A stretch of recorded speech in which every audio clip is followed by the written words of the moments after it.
بسم اللہ الرحمن الرحیم الحمد للہ رب العالمین والصلاة والسلام علی اشرف الانبیاء والمرسلین اما بعد فاعوذ باللہ من الشیطان الرجیم بسم اللہ الرحمن الرحیم۔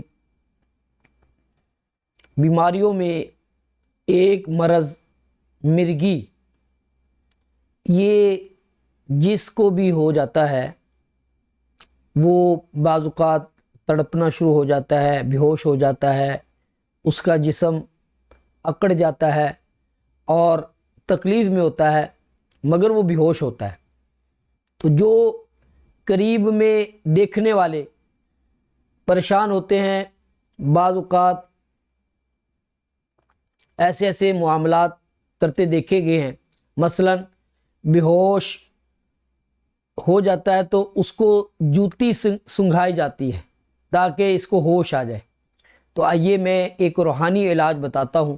جن خواتین و حضرات کو مرگی کا دورہ پڑتا ہے ان کو چاہیے کہ 21ویں پارے میں سورہ سجدہ ہے، اس کو کسی اچھے خوش خط لکھنے والے سے سورہ سجدہ لکھوا لے اور اپنے پاس رکھ لے۔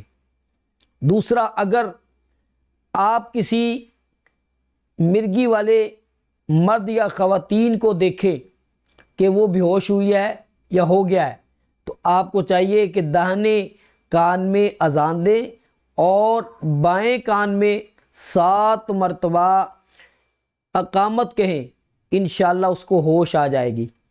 اللہ تبارک و تعالیٰ سے دعا ہے اللہ تعالیٰ ہمیں ہر مرض سے نجات عطا فرمائے، جو بیمار ہیں اللہ انہیں شفا یا فرمائے، آمین۔ وآخر دعوان الحمد للہ رب العالمین۔